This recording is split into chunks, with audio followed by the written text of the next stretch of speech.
Yes, my people, welcome back to Fighting Talks, where we talk everything fighting. And today's video is UFC 301 Pantoja versus Steve Erceg.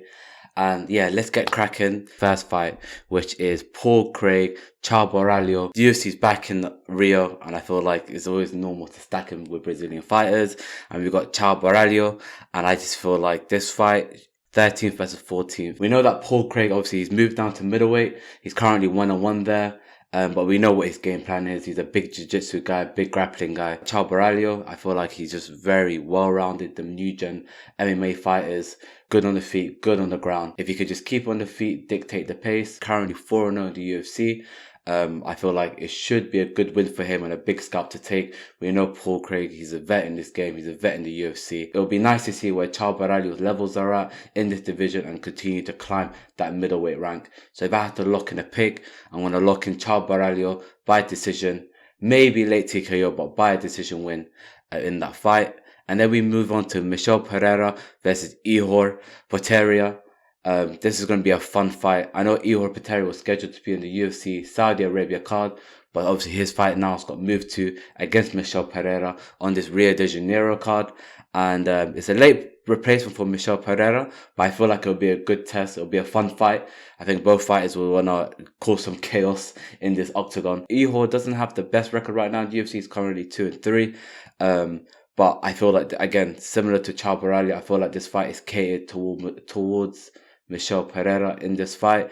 Very explosive, very fast, very powerful. He's going to look to start quick, throw heavy shots. And you know how unorthodox he is and how crazy he gets in the octagon. So I feel like if he can do that and dictate the pace as well, and if I had to lock in a pick for that one, I would lock in Michel Pereira for that fight on the main card at UFC 301.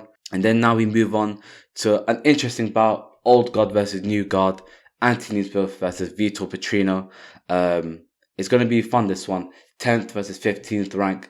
It will be very good to see where both fighters are in their respective career paths. We know Anthony Smith, he's been a vet, he's been there in the game, he's been at the top, fought for the belt. We've seen him get really close. We even saw him build up a bit of a win streak and fall short. And every time Anthony Smith gains some sort of speed or steam, he always kind of faces some sort of adversity or a knock just to stop him in his tracks. And I feel like he's got a big test in Vitor Petrino, 11-0 in his career, and yeah, he's 4-0 in the UFC. It'll be very, very good to see where Vitor Petrino is at against a UFC vet like Anthony Smith and where he stacks up against the quality of the higher elites in that light heavyweight division. I feel like this light heavyweight division in itself is very volatile, and if you can put together a bit of a win streak, you have a really good chance of fighting for that belt. And I feel like Vitor Petrino being at 11-0 in his career, 4-0 in the UFC, if he can get Anthony Smith, it'll be a really, really big scalp for him. I think both fighters are obviously very well rounded. Obviously, Anthony Smith liking the grappling and exchanges as well. Will we be able to see if Anthony Smith is closer to retirement after this fight? Or will we see, and how will we see Vitor Petrino stack against the best? If I had to go for a pick, I would go Vitor Petrino. I feel like he'll be able to dictate this fight a bit better on the feet. And yeah, very well rounded. Vitor Petrino. Whether it be TKO decision, I'm not quite sure, but that's my pick. I'm locking in another Brazilian fighter, Vitor Petrino. And then we move on to the co-main event, which is Jonathan Martinez and the king of Rio himself, Jose Aldo. Obviously, we all love Jose Aldo. He's just a fan favorite, OG in the game. He's been retired for a bit, and I guess it begs the question, should Jose Aldo stay retired? We know that this is Jose Aldo's last fight on his contract, and what better place to have that fight in his hometown, Rio de Janeiro. This shouldn't be his sole motivation for coming back. And on top of that, we know that recently Jose Aldo in his interviews has said that he wants to see where he's at. He's had the time off. He's had to be able to rejuvenate. We know that he's looking to make a move in boxing. If he can competently fight against a guy like Jonathan Martinez, who is tough, he's had 2 TKO leg kick finishes. So we know Jonathan Martinez. We know what he can bring to the table. We know that he's good on his feet. We know that he's a good striker. However, Jose Aldo, the way he left, obviously it was tough to see, losing against guys like Peter Yan, and obviously the way he lost against Merab, being so close to a title shot at bantamweight. We would love to see how Jose Aldo stacks against monsters and killers at that bantamweight division. But the problem is, can Jose Aldo go through a death row of top contenders in that bantamweight division? And does he have it in him to push for another run at that belt. We know he's getting up there in age, and it could honestly be a bit too much for Jose Aldo. So I wouldn't be surprised if we see this as Jose Aldo's last fight in MMA with the UFC in Rio de Janeiro. I don't think there's any better way to have that farewell, to have that last dance in Rio de Janeiro. Honestly, this fight is probably primed for Jose Aldo. We know that his boxing is crisp. We know the leg kicks are vicious. So it'll be good to see where Jose Aldo can stack up against somebody like Jonathan Martinez. I would like to hedge my bets for Jose Aldo in this fight. There's just the intangibles, it's coming back. It's your homecoming to Rio de Janeiro. It's probably your last fight in MMA in your home country, in your hometown. So it'll be lovely to see Jose Aldo have that farewell, have that final send-off in MMA. And if I had to go for a pick with all the intangibles included, I want to go for a Jose Aldo decision win. And, how can you not love the King of Rio? Fun fact, when he fights, he'll probably be the only active Hall of Famer on that fight card, which is absolutely insane to see. Then we move on to the main event itself, Alex Pantoja versus Steve Erceg. And I feel like there's a lot of questions that could be asked around this flyweight division before we go into those picks. The first question to be asked is the flyweight division broken? Is it doomed again? And what I mean by that is, history, I feel like, it's kind of repeated itself with having a dominant champion like Alex Pantoja, but in a different light. And what I mean is that Alex Pantoja, against that current top 10, is dominant. He's beaten a lot of those guys. In particular, he's got wins over Matt Schnell, Alex Perez, Manal Cap, and as well as the number 1 and number 2 contenders in Brandon Moreno, who he's beaten 3 times, twice in the octagon and in that tough house. And he's also beaten Brandon Royval twice. And then on top of that, you've got guys like Amir Albazi, who's injured, Muhammad Mokaev, who didn't have the best performances in his last fight. And it's ended up having to be Steve Erceg, who's taken up this mantle of fighting for the title. He's come off against a nice KO win against Matt Schnell as well. Maybe the flyweight division is still as stale as it once was when Demetrius Johnson was a dominant champ. We had that period when Brandon Moreno was stuck fighting Figgy, and now we've got Alex Pantoja coming into that mix.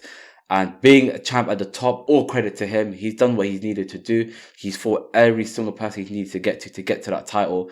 And along the way, unfortunately, or fortunate for him, he's beaten all the top contenders. So now we're in a position where Alex Pantoja now has to think strategically in terms of who he needs to fight next, because he's pretty much beaten everybody else.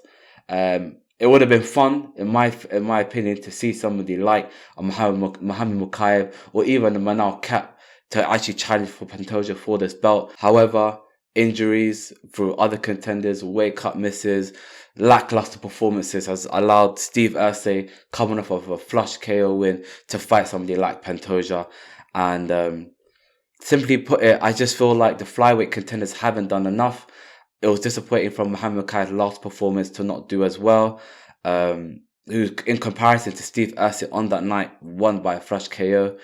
It was all predicated on who was to perform better, I guess. And unfortunately, Muhammad Mokaev, it wasn't meant to be. But I feel like Muhammad Mokaev, with the landscape of this flyweight division, is very, very close to that title shot. And I don't think he should be disheartened. It's evident to see that the flyweight division still has issues with contenders being outright contenders, injuries affecting them. A dominant champion like Pantoja has beaten a lot of the top contenders. And obviously, for a while, the top of the division was a bit stale with everybody fighting one another, with the likes of Brandon Royval, Brandon Moreno, Alex Pantoja obviously beating these guys already, and even defending his belts and winning his belts against them. And yeah, it's easy to see why the flyweight division has gone a bit stale. But then again, it's there for the taking, and I would like to see these flyweights step up. The likes of Amir Albazi, the likes of Muhammad Mokaev, the likes of Manal Cap, in my opinion, could really push on and go for. Now, moving on to this main event fight card, which is Pantoja versus Steve Erceg for this flyweight belt. And yeah, Pantoja back in his hometown, back in Rio. This is literally home field advantage for Pantoja. And I guess somebody in the likes of Steve Erceg, to credit to him, he won big, and I think he got his title shot. Maybe a bit too early getting your title shot. When the opportunity comes knocking, you have to take it with both hands. And Steve Erceg is doing just that. Breaking into the top 10. His first opponent was a top 15 fighter. And we've seen Steve Erceg have the ability. He's really good with his boxing. Very crisp boxing. He's got a good right hand. The keys to victory for Steve Erceg is to keep the fight on the feet for as long as he can, really implement his boxing. He's quite long and rangy for that division, so it's literally just a case of him utilizing his boxing, finding the right opportunities to throw that right against Pantoja. We know Pantoja, he's a fan favorite. They don't call him the cannibal for no reason. He's going to take those shots. He's going to be in your face. He's there for war. He can take those shots. We've seen it before. So we've seen Pantoja really get in your face and really put the pressure on and really utilize his grappling. And Pantoja is really strong at those grappling exchanges. Alex Pantoja does have the power to be able to put a guy down. When you mix it all up and make it a real MMA fight and make it a real dog fight, I feel like it does lean towards Pantoja's favour. Could be a bit too strong for Steve Erceg. On the other hand, Steve Erceg, he does have the skill set and he does have the ability to cause an upset. But I want to include the intangibles, the things that you can't see. Alex Pantoja defending his belt on home soil in his hometown of Rio de Janeiro. The pressure, the atmosphere, to be able to travel all the way from Australia to Brazil to really cause an upset, be one of the biggest upsets in the UFC history if Steve Erceg can really pull this off. Being a contender that nobody's really given any thought to come in here and potentially do a job on Alex Pantoja. If Steve Erceg was to win, I would really put it in his favor via decision. But having said all that, I feel like it's a little bit too early for Steve Erceg to be fighting for the belt. I really like what I see from him. I think his boxing is crisp. I feel like his grappling is really good. He really utilizes his striking to get to the ground and really take your back. If I had to pick between these two guys, I think it would be a bit silly to not go for somebody like Pantoja. But I wouldn't be surprised if Steve Erceg does find some success and maybe cause an upset, because I feel like he genuinely has the skills to do so, especially in the striking department. But Alex Pantoja, he's got the skills, the atmosphere, the home crowd, those intangibles, that Brazilian crowd. It might just prove to be a bit too much for Steve Erceg, but more so, it's just going to be a big booster for Alex Pantoja in this fight and do his people proud. It'll be another title defense for Alex Pantoja, the cannibal. So I'm going to go for my main event pick with Alex Pantoja to win at UFC 301. And those are my fight picks, and we go through that again. Caio Borralho, Michel Pereira, Vitor Petrino, Jose Aldo, and finally, Alex Pantoja. Those are my picks for UFC 301 at Rio de Janeiro. I feel like it's going to be a clean sweep for these Brazilian fighters. UFC 301 will not disappoint. It'll be a good fight card. Don't forget to like, comment and subscribe. I appreciate all the support. Those are my fight picks. I appreciate all the love and support. Keep supporting your boy. This is Fighting Talks, where we talk everything fighting. Peace.